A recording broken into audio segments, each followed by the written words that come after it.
মালিক জিজ্ঞাসা করে প্রতিদিন, বান্দা কি কারণে আমাকে ছেড়ে দিলা?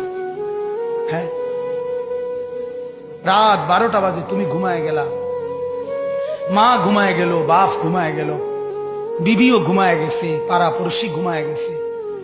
আল্লাহ বলেন, আমি তো ঘুমাই নাই বান্দা, আমিও তো ঘুমাই নাই। সারাদিনে আমিও তো জগৎটা পরিচালনা করছি, তবুও তো আমার কোনো ক্লান্তি নাই, আমি তো ঘুমাই নাই। কেন ঘুমাই নাই জানো বান্দা? রাতের 2টা বাজে যদি তোমার পেশাব করতে হয়, রাতের 3টা বাজে যদি তোমার দরজা খুলতে হয়, তখন যদি তোমাকে উঠতে হয়, আর আমি যদি ঘুমায় যাই বান্দা, তোমারে চোখ মেলে দিবে কি?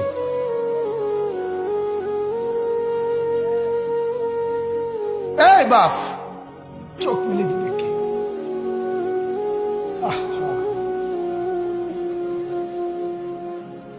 আল্লাহ আমাদেরকে মাফ করে। কোরআনুল কারীমের মধ্যে আল্লাহ তাআলা বলছে, ওয়াহুয়াল্লাযী ইয়াতাওয়াফাকুম বিল-লাইল।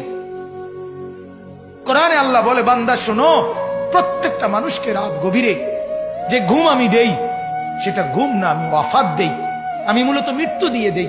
আবার আমি দয়া করে একটা নির্দিষ্ট সময় পরে চূড়ান্ত মৃত্যু দেব বলে আমি আবার সেই হায়াত সকালবেলা যখন জাগতে শুরু হয় তখন আমি ফিরাই দেই, ফিরাই দেয় আল্লাহ। এমনও মানুষ আছে পৃথিবীতে, রাত্রিবেলা ঘুমাইছিল ভালো মানুষ, সকালবেলা আর জাগে নাই।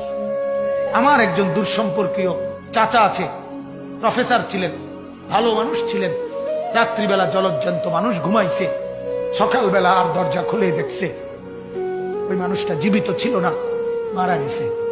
হতে পারে না? হতে পারে কিনা বলেন না?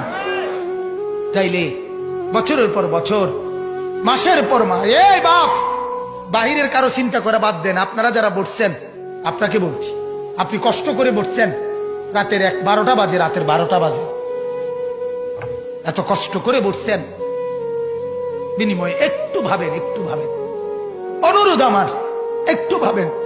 আজ মাঝে মাঝে মন চায় আল্লাহর বান্দা মুসলমানদেরকে বুকে জড়ায় ধরে কাঁদি যে বাপ, কেন এত ভুল করছেন? আল্লাহকে কেন এত নারাজ করছেন? যার বিবি বেপর্দা, আপনি আল্লাহকে কত পরিমাণ নারাজ করাচ্ছেন। যার স্ত্রী, যার মেয়ে বেপর্দা, আপনি আল্লাহকে কি পরিমাণ নারাজ করছেন বলেন?